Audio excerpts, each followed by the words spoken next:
Hey everyone, in today's video, I'm going to share some of my favorite March themed activities that you can do in a kindergarten, first, or second grade classroom. I like to make a video like this every single month where I kind of pull out some fun themes from that month that you can take and use in your classroom if you want to.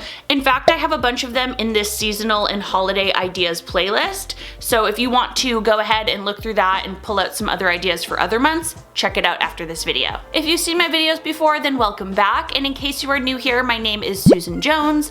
I'm a former first grade and K-2 literacy teacher who now spends a lot of time here on YouTube sharing tips, ideas, and strategies for teachers just like you. In terms of what I'm doing currently, I am almost finished up with my master's in curriculum and instruction from Boston University, and I spend at least 1 or 2 days a week subbing at my local K-2 school. If you're ready to hear these ideas and even grab a little freebie, give this video a like, subscribe to my channel, and let's get started.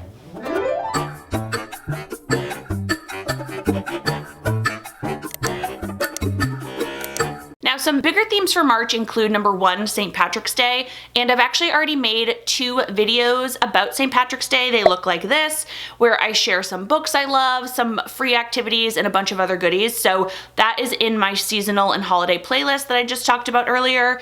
And also Women's History Month is the month of March, and I made a video last year sharing some of my favorite read-alouds to read to your K-2 students. So in this video, I'm going to focus on 3 other smaller themes that aren't as prominent, but they are still a lot of fun to integrate into your teaching. The first theme you can go ahead and integrate into your teaching is the theme of butterflies. With the first day of spring being in March, butterflies is a fun insect that many of your K-2 students are very familiar with. And of course, I think many teachers teach about the actual life cycle of a butterfly, and they actually get caterpillars in the classroom and students can watch it. It can be a whole lot of fun. In terms of teaching students about butterflies, there are so many different books you can use. I grabbed this whole little stack right here of nonfiction butterfly books just from my bookcase behind me, and there are so many more in the world. In terms of my favorites, they would probably be this one right here, which is the Explore My World National Geographic one. It has beautiful photographs of butterflies, as well as little zoom-ins and some other nonfiction, text features. And then of course, Gail Gibbons always tops my list with nonfiction books, and this one's specifically about monarch butterflies. I've also shared this before on my channel, but I love the YouTube channel SciShow Kids, and when you're looking for butterflies, they have like 3 or 4 different videos about different aspects of a butterfly. Once you've taught your students a bunch of facts about butterflies, I love to have them complete this little directed drawing here. I have this Can Have R sheet in all of my monthly mini writing lessons units, and here students would share, something butterflies can do, something butterflies have, and something butterflies are. I actually went ahead into that unit and I took out that sheet that I just showed you along with the actual directed drawing, and I turned that into a freebie for you that I have listed in the description. And speaking of freebies, if you are getting the little caterpillars that turn into butterflies in your classroom and you're observing them, I actually have this free butterfly life cycle observation unit over on TPT that I made for the years I was in the classroom. And it was a great way for students to go ahead and jot down their observations each day.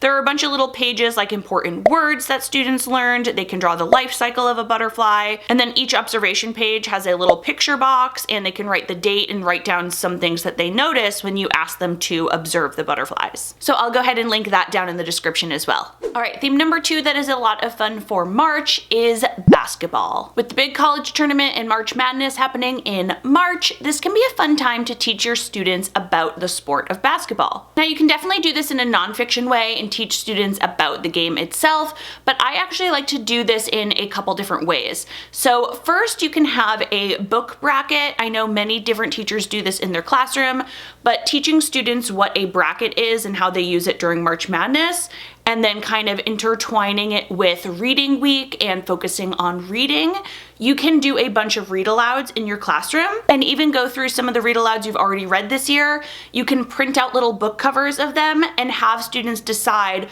which read-aloud should make it to the next bracket. It's a really fun way to talk about our opinions and our book reviews and why we liked certain books, why we thought different ones were a little bit better, so on and so forth. The second basketball related thing I like to do is to teach students about Michael Jordan. Now there's two different books you can use to do this. There is Salt in His Shoes and there's also Dream Big. And what's cool about both of these books is that Dolores Jordan, Michael Jordan's mother, actually is the author of these books. After reading either of those books, but I usually do it especially after reading Dream Big, students can go ahead and think of their own big dream or big goal that they have.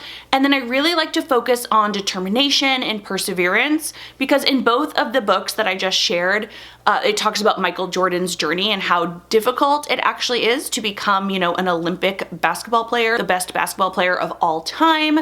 So to have such a big goal can't just be all you do. You can't just have the dream. You have to also make a plan about how you will try to get there. So this is just a fun time to think with your students of these big lofty goals we have, and then some little ways that we might be able to take steps in that direction. Now, similar to that butterfly writing, I included a basketball themed writing in my March mini writing lessons. So just like always, I have some differentiated writing sheets for your students. Some will have, you know, dotted lines and traceable stems. Others will have regular lines. Some will have a word bank. There's all different options for you to do this activity with kindergarten, first, and second grade students. And the third theme I wanted to mention this month is National Crayon Day. Now, this is definitely a silly one, but it happens every year on March 31st.